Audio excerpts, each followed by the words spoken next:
choose you above all others. Come on. Again. That's all I wanted? Yeah. Read it again from the top so we can make sure we got Second surah in the Holy Quran. Come on. O children of Israel. O children of Israel. Remember the special favor which I bestow upon you. It said, remember that special favor that I bestowed upon you. Come on. That I preferred you. He says, I preferred you to all others. To all others. I preferred you over all other nations of people. That's in the Quran. Now let me show you where they got that from. Deuteronomy chapter 7 verse 6. Read that. This is in the Bible. Deuteronomy chapter 7 verse 6. For thou art an holy people unto the Lord thy God. It says you are a holy people. The word holy is Kodash in the Hebrew. That means separate. You are a separate people. Come on. The Lord thy God has chosen thee to be a special people unto himself above all people that are upon the face of the earth.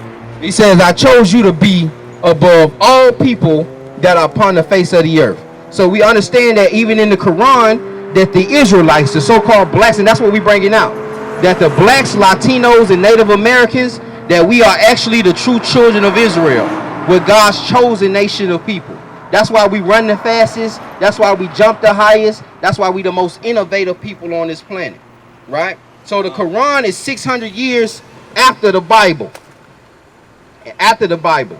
And this is, so knowing that you are Israelite, there's certain everything comes with an instruction manual, right? When you buy a car, you got an instruction manual to it. If you buy a Honda, it's gonna come with if you buy a 95 Honda Civic, it's gonna come with a 95 Honda Civic, right? So when if you got a 2000 Toyota manual inside of the Honda 95 Honda Civic, that 2000 Toyota manual, it ain't gonna do you no good. It's gonna mislead you all the way. That's what the Quran is to our people.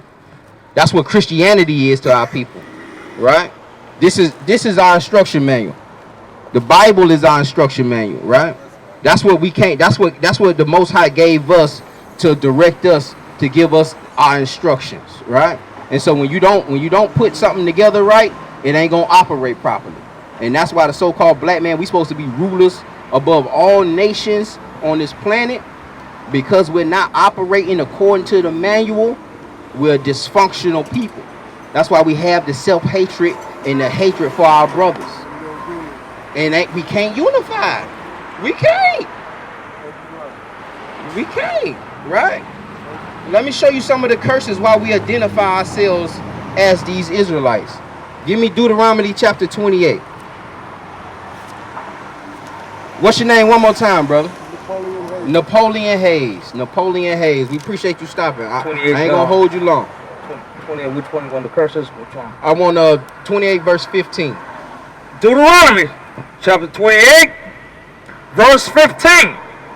But it shall come to pass. It said, it shall come to pass. Come on. If thou wilt not hearken unto the Lord thy God. If we will not listen unto the Lord thy God. Come on. To observe to do all his commandments. To observe to do all his commandments. Come on. And his statutes. And his statutes. Which I command thee this day. That all these curses shall come upon thee and overtake thee. That all these curses shall come upon thee and overtake thee. Right? If we do not listen. Of course we didn't listen. That's why the book's so big. We got 7 captivities inside of the book. It's just repeating itself. We going into captivity to the Assyrians. We going into captivity to the Babylonians. We going into captivity to the Persians. You see what I'm saying? And then we went to the Rome. And then now we in this captivity today. Constantly. And now we trying to get our people to understand that we got to listen. Let me drop down to verse 48. From 15 to 68 are all the curses that will befall upon us. And these curses will be identifiers on the people for their whole existence, right? If you wanted to find the people, all you had to do is align them up with the curses. Give me a matter of fact, start at 47. Deuteronomy 28:47. Because thou serve not the God thy Lord with joyfulness. Because we serve not the Lord our God with joyfulness. Come on. And with gladness of heart. And with gladness of heart. Come on. For the abundance of all things. For the abundance of things. Come on. Therefore, thou shalt serve thy enemy. Therefore, we're going to have to serve our enemies. Come on. Which the Lord has sinned against thee. that the Most High sent against us. Come on. And hunger, And hunger, if we want something to eat, where we got to get it from? Who own the store? The white man. Come on. and in thirst, And in thirst. That Sprite you just bought, who own Coca-Cola? The white man. In the black Mecca. And put it in the black Mecca. Come on. and in nakedness, And in nakedness. Come on. and the want of all things. So even our clothes, in one of all things, we want to get a marriage. If we want to get a marriage license, you know what that is? You know what a license is? That's permission. A driver's license is master can I drive. Identification, to be identified, to a birth certificate, right? We got to get everything from a fishing license.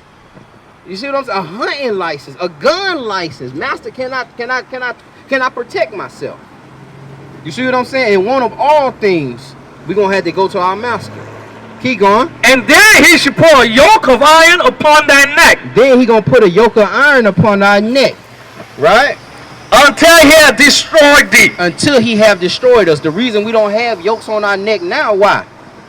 Why you think, Napoleon? Well, we don't have yokes now because we already destroyed. Because we are black.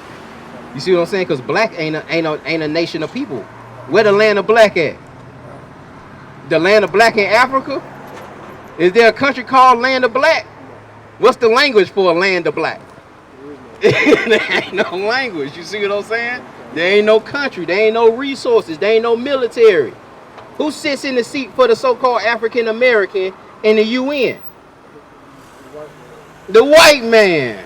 The white man, Napoleon. Go ahead with your precept, man. It's Ecclesiastes, chapter 7, verse 7. Says, surely oppression maketh the wise man mad, and a gift destroyeth the heart. It says, surely oppression makes a wise man mad, and a gift destroyeth the heart. You know what the gift was that destroyed the heart of the so-called black man? Welfare.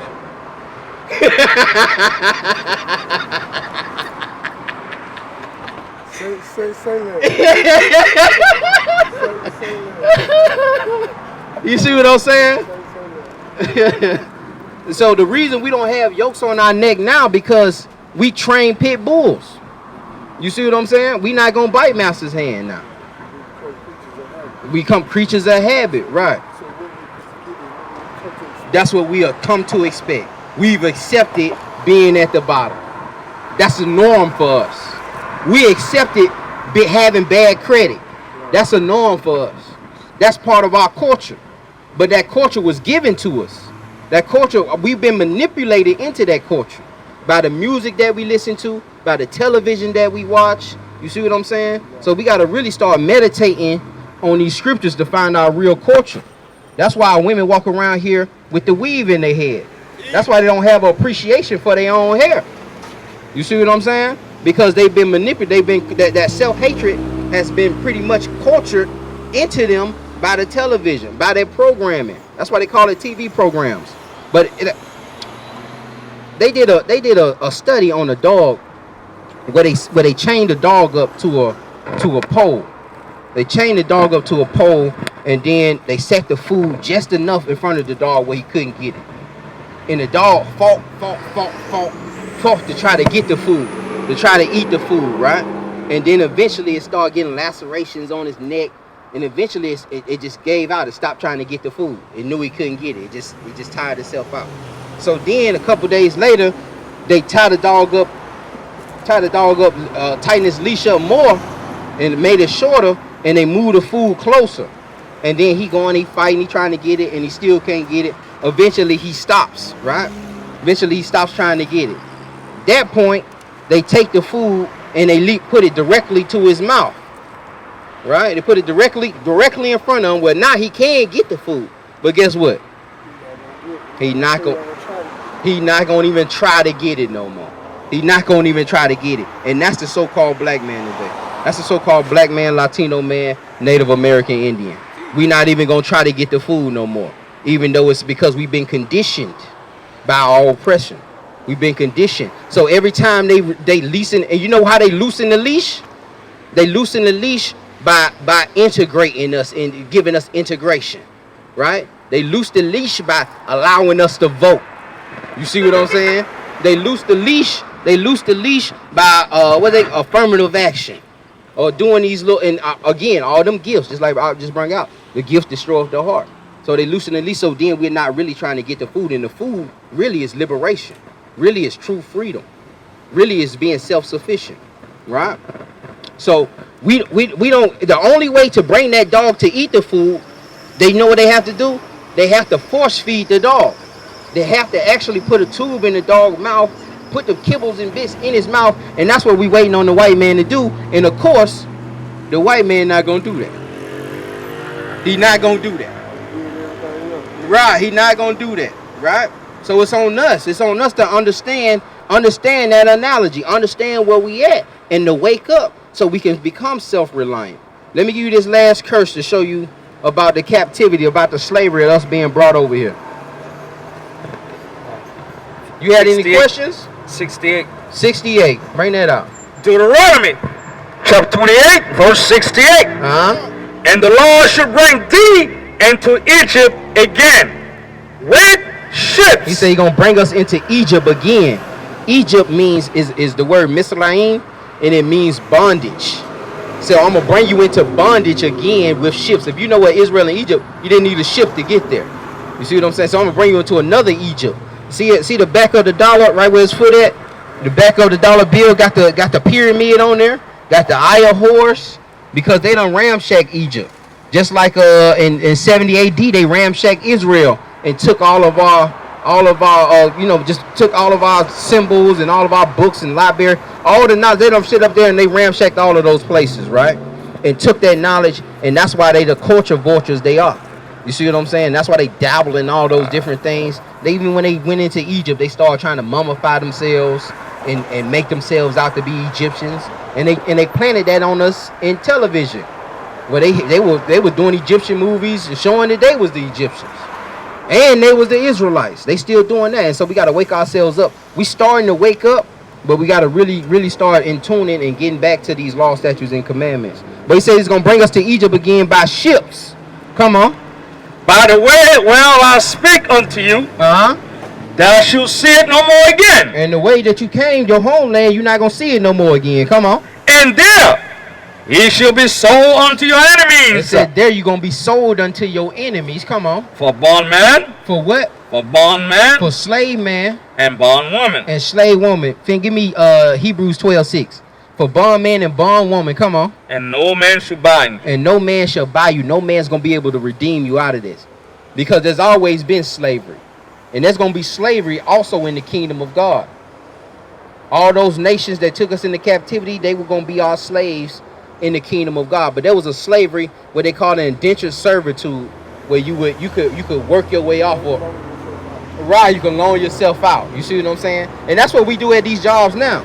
We really still slaves. You see what I'm saying? And we just loaning ourselves out for a system that tell us we can retire what, 65, 67, 65, but we still won't have enough money to really retire. So we gonna really be working now. This generation, we gonna be working until we die. You gonna die. Some of us gonna die at the job. The way this thing's set up, they say you need like $250,000 to retire right now. A lot of us ain't got $25. 65. Keep going on that. That's it on that? Yeah, 68, that's it. So that captivity, like him punishing us, just like the father will put. You got kids? You got 2 boys. When they disobedient to your laws, statutes, and commandments you set forth for them, what happens? Punish them, right? And that's out of love, right? That's how the father is. Read that right there, and then give me Deuteronomy 10:12, and then I'm gonna let you go. I see. My bad. Give me that Hebrew 12:6 real quick. For whom the Lord loveth, he chasteneth. It said, from whom the Lord loveth, he chasteneth. Come on. And scorneth every son whom he receiveth. And he scorneth every son whom he receiveth. Come on. Oh, that's it on that. That was it on that? So he scorneth every son he receiveth. So if you out of line, the Most High is going to punish you. But the other nations, out of love. But the other nations, he not going to punish because those aren't his children. He chose us to be that holy nation. He gave us the law, statutes, and commandments.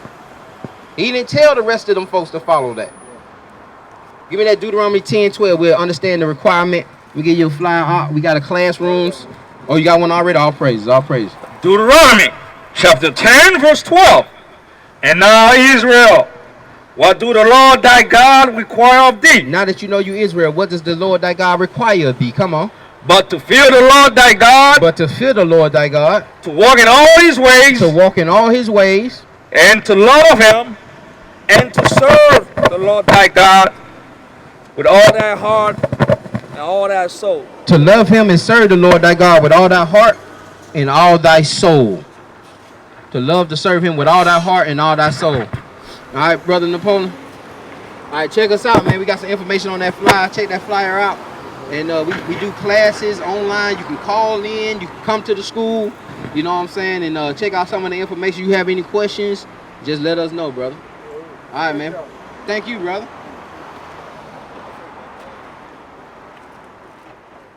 All praises, Brother Napoleon. Check that mic. Do a mic check on that.